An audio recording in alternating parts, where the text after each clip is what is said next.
In this first section, there's 13 questions where we will just ask you kind of about you. What it is that makes you feel all your passion and achieve success in you. Awesome. What is your unique habit or quirk? My unique habit or quirk would be I love to read science fiction novels. What about your favorite science fiction novel? Favorite science fiction novel would be, geez, that's a good question. I would say it'd be a tie between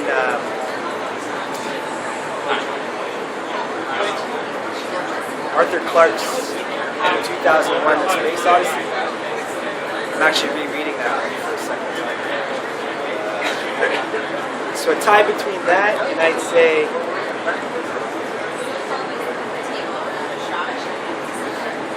the Foundation trilogy by Isaac Asimov. Very cool. Science. I am a science geek. Me too.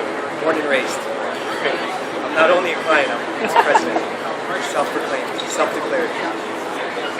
But yeah, I love science fiction novels because I believe it's back when these writers were writing, even though the genre was science fiction, their subject matter and the topics they dealt with were actually real topics that were not only prevalent in their lifetime, but prevalent today with respect to the balance between human advancement and technology and how potentially we're on a pace to have technological advances merge and even surpass basic biological advancement and progression. So I find that stuff super exciting. Cool. Number 2, most important thing you do every day. Most important thing I do every day would be wake up at crack of dawn. No, I'm just kidding. I like that. I would say the most important thing I do every day is find at least one thing to be thankful and grateful for, and what I'm blessed with in my life, because I believe, and I like to do that as early as possible, because that just sets the tone for the rest of the day. Beautiful. How about your favorite quote? Favorite quote? Good question. X-rated or non-X-rated? Whatever you like. You're like, you seem to go crazy. Favorite quote? Let's see, that would be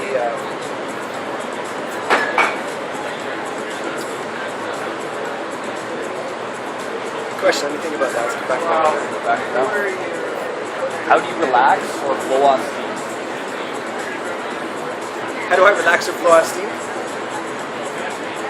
I travel to exotic places in the world, lie in a hammock, smoke a cigar, drink a nice cold beer, get a massage, not necessarily in that order. Cool. What's the one thing no one would know about you? What's the one thing no one would know about me? People wouldn't know about me is that I would actually say I'm a nerdy jock. That's something that whenever I speak internationally, people don't get that. They just think, I was born as someone who's a speaker, author, a successful entrepreneur. But really, my passion is sports. I really love volleyball and basketball, and in high school, I wasn't one of those kids who kind of fit into one mold. You're a jock, a nerd, or you're popular. It's very rare, to have all elements in one. And oftentimes when I speak, people just see, I'm a business guy. They don't actually necessarily know that I get a lot of my drive from competitive advantage or competitive edge in competitive sports. So in high school, I was actually, not only valedictorian, but I was also male athlete leader, MVPs, different teams, and that's something most people don't know, would never even guess if they were in front of a room on stage speaking. I think really resonates with that. That's awesome. I actually Same thing. Yeah, right on. Valedictorian athlete of the year kind of thing. That's cool. And I did not know about this. Well, so that's actually Very jocks for the world. so that's kind of 5 questions for the first one. You want to go back to the quote. Now we're at the end. Right. Still working on it. So now we're geared towards say profession. Most influential piece of content you have consumed. It could be a book, column, documentary, video. The most influential piece of content that I consumed was had to have been a very powerful transformational program called Lemon. That was really where my life did a complete 180, and I stopped living the dream of someone else and really found the courage and the possibility to invent and create my own life. And I haven't looked back since. That was almost just over a decade ago. Best business decision you've ever made.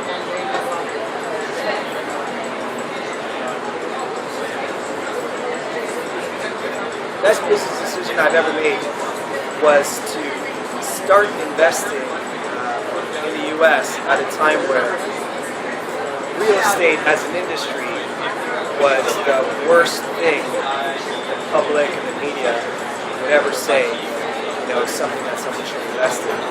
So I started investing in the U.S. Probably about a year before the actual global recession that we had in the last decade. And I remember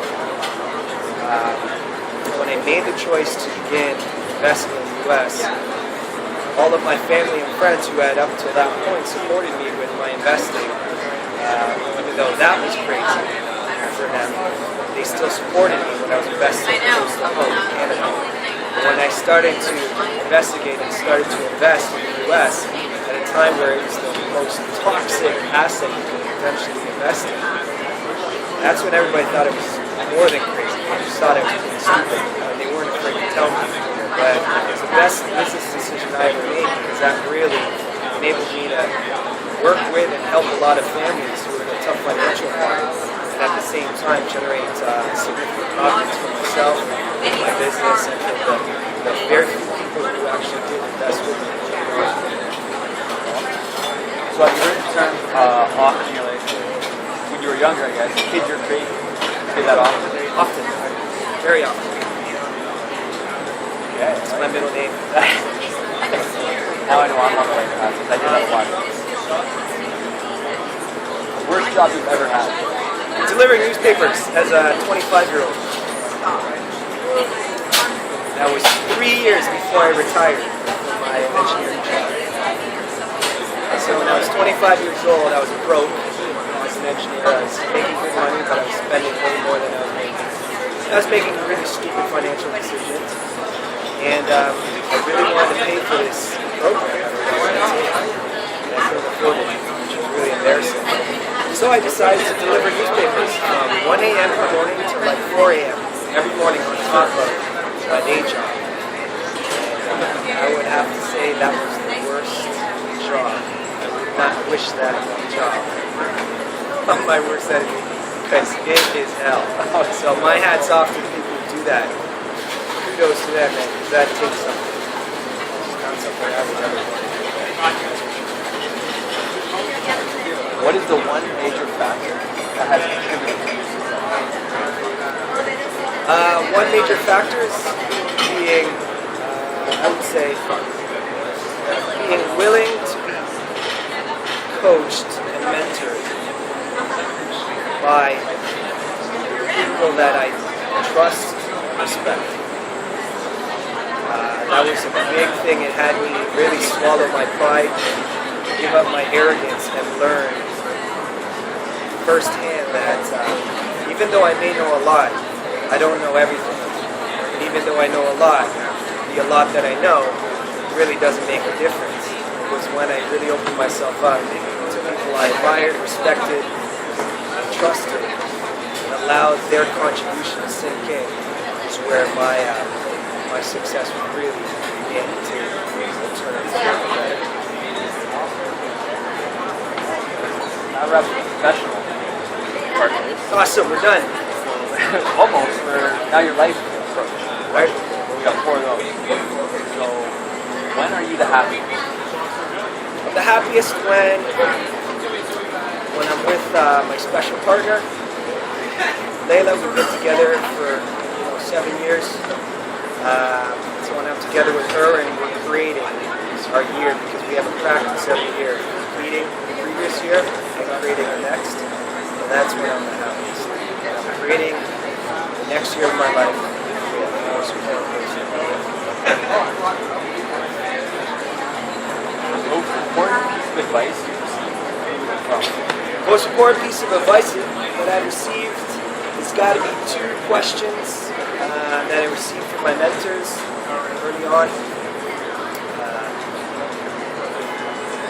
The 2 questions they said I should always continue to ask myself is, who am I and what is my life for?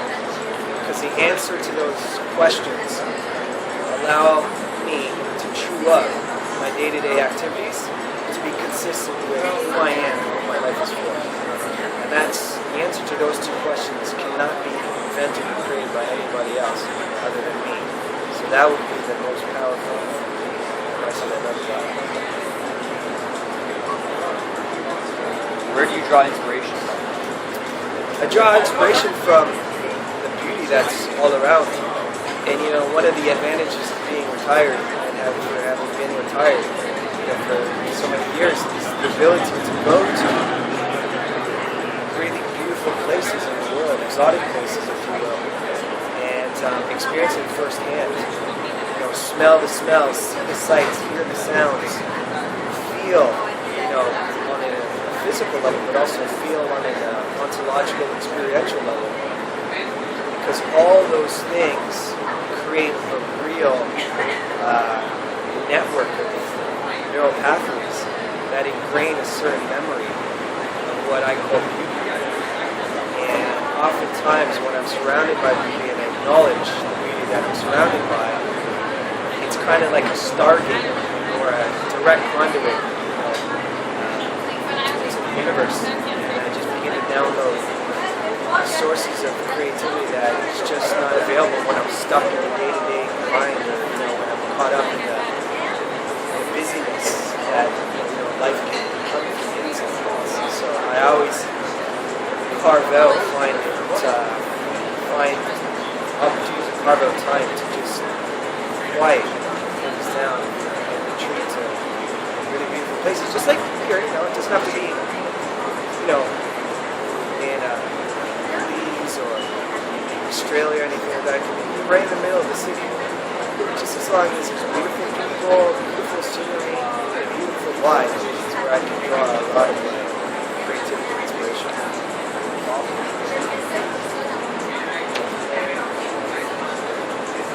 Last one. Your vision. Vision for my future. Vision for my future is,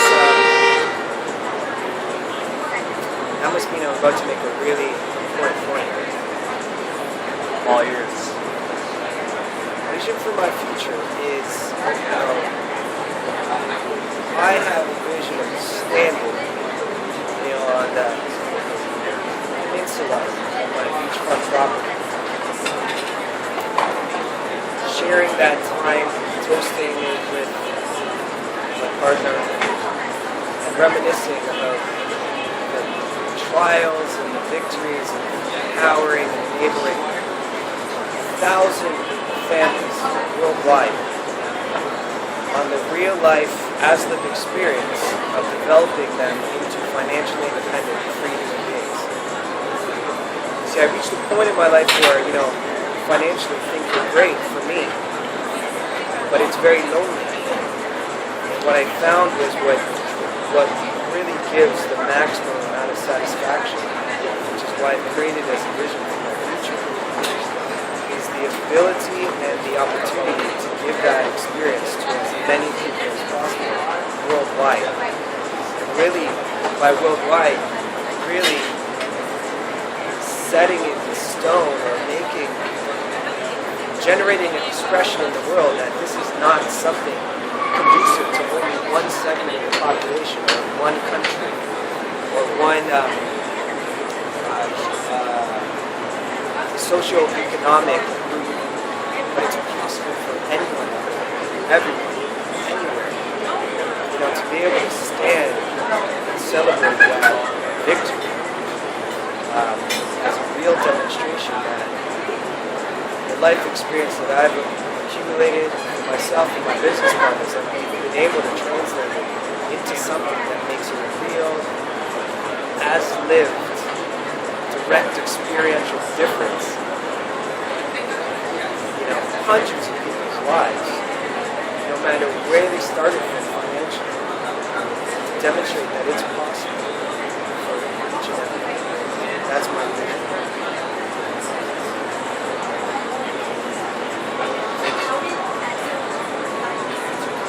That's our major question. Wow, the quote.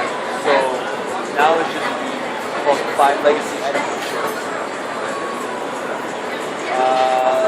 So first one, what is your weapon of choice? So one thing you can't live without, phone, laptop, equipment, anything. What is your weapon of choice? Mac Air. Okay. It's light, it's functional, it looks cool, and it works. Cool. Number 2, Chariot of choice. So you have a favorite car, dream car, or way to travel that you really like? Chariot of choice. Way to travel would be my mind. Travel the stars, there's no limits. Go anywhere you want with my imagination. Drink of choice, alcoholic or non-alcoholic? Drink of choice would be water, no ice, no lemon. The lemon is critical. It's a critical ingredient. And we'll write an article separate about that, about why it's so Destination of choice. Favorite place you want to visit? Favorite place in the world to visit?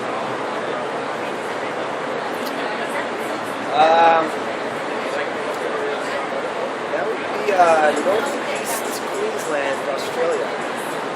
Sailing off the Whitsunday Islands on top of the Great Barrier Reef. Just amazing. Calm, peaceful, gorgeous. Pastime of choice. Hammocking.